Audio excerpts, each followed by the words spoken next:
Pembacaan Kitab Matius pasal yang ke-22 dalam versi bahasa Indonesia sehari-hari.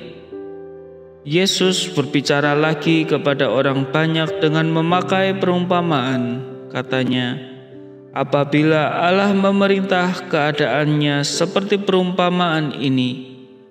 Seorang raja mengadakan pesta kawin untuk putranya. Raja itu menyuruh pelayan-pelayannya pergi menjemput orang-orang yang diundang ke pesta itu. Tetapi para undangan itu tidak mau datang.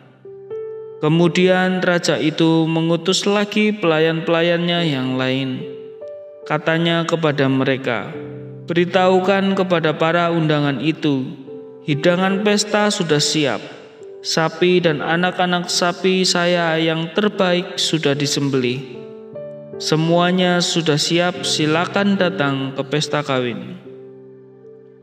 Tetapi tamu-tamu yang diundang itu tidak menghiraukannya. Mereka pergi ke pekerjaannya masing-masing. Yang seorang ke ladangnya, yang lainnya ke perusahaannya. Dan yang lainnya pula menangkap pelayan-pelayan raja itu, lalu memukul dan membunuh mereka. Waktu raja itu mendengar hal itu, ia marah sekali. Ia mengirim tentaranya untuk membunuh pembunuh-pembunuh itu dan membakar kota itu. Sesudah itu ia memanggil pelayan-pelayannya, lalu berkata, pesta kawin sudah siap, tetapi para undangan tidak layak. Pergilah sekarang ke jalan-jalan raya dan undanglah sebanyak mungkin orang yang pesta kawin ini. Maka pelayan-pelayan itu pun pergi. Mereka pergi ke jalan-jalan raya lalu mengumpulkan semua orang yang mereka jumpai di sana, yang baik maupun yang jahat. Maka penuhlah ruangan pesta kawin itu dengan tamu-tamu.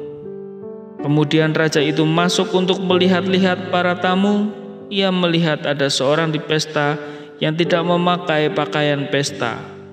Lalu ia bertanya kepada orang itu, kawan, bagaimanakah engkau bisa masuk ke sini tanpa memakai pakaian pesta? Orang itu tidak dapat mengatakan apa-apa. Lalu raja itu berkata kepada pelayan-pelayannya, ikat kaki dan tangan orang ini dan buang dia keluar ke tempat yang gelap. Di sana akan ada tangis dan derita. Lalu Yesus mengakhiri perumpamaan itu begini, banyak yang dipanggil tetapi sedikit saja yang dipilih.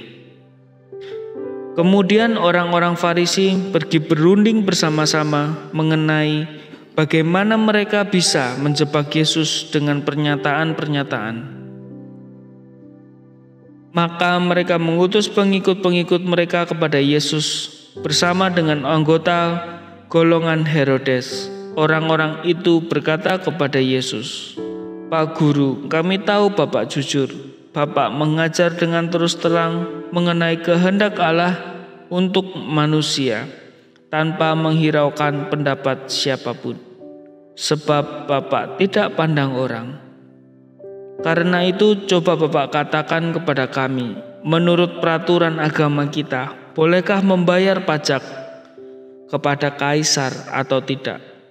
Yesus tahu maksud mereka yang jahat itu, jadi ia berkata, hai orang-orang munafik, mengapa kalian mau menjebak aku? Coba tunjukkan kepadaku mata uang yang kalian pakai untuk membayar. Lalu mereka memberikan kepadanya sekeping mata uang perak. Yesus berkata kepada mereka, gambar dan nama siapakah ini? Kaisar, jawab mereka. Maka Yesus berkata kepada mereka, kalau begitu berilah kepada kaisar apa yang milik kaisar dan kepada Allah apa yang milik Allah. Waktu mereka mendengar penjelasan itu, mereka menjadi heran. Maka mereka pergi meninggalkan Yesus. Pada hari itu juga beberapa orang Saduki datang kepada Yesus. Mereka adalah golongan yang berpendapat bahwa orang mati tidak akan bangkit kembali. Bapak Guru, kata mereka, Musa mengajarkan begini, Kalau seseorang lelaki mati dan ia tidak punya anak, saudaranya harus kawin dengan jandanya supaya memberi keturunan kepada orang yang sudah mati itu. Pernah ada 7 orang bersaudara yang tinggal di sini, yang sulung kawin lalu mati tanpa mempunyai anak, maka jandanya ditinggalkan untuk saudaranya. Saudaranya itu kemudian meninggal juga tanpa mempunyai anak. Hal yang sama terjadi juga dengan saudaranya yang ketiga dan seterusnya sampai yang ke-7. Akhirnya wanita itu sendiri meninggal juga. Nah, pada waktu orang mati dibangkitkan kembali, istri siapakah wanita itu? Sebab ke-7-7-nya sudah kawin dengan dia.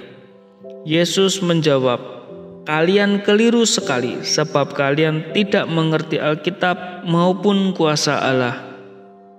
Sebab apabila orang mati nanti bangkit kembali, mereka tidak akan kawin lagi, melainkan mereka akan hidup seperti malaikat di surga. Belum pernahkah kalian membaca apa yang dikatakan Allah tentang orang mati dibangkitkan kembali? Allah berkata, 'Akulah Allah Abraham, Allah Ishak dan Allah Yakub.' Allah itu bukan Allah orang mati, Ia Allah orang hidup." Ketika orang banyak mendengar penjelasan Yesus, mereka kagum sekali akan ajarannya. Pada waktu orang-orang Farisi mendengar bahwa Yesus sudah membuat orang-orang Saduki tidak bisa berkata apa-apa lagi, mereka berkumpul. Seseorang dari mereka, yaitu seorang guru agama, mencoba menjebak Yesus dengan suatu pertanyaan. "Bapak Guru," katanya, "perintah manakah yang paling utama di dalam hukum agama?" Yesus menjawab, "Cintailah Tuhan Allahmu dengan sepenuh hatimu, dengan segenap jiwamu, dan dengan seluruh akalmu.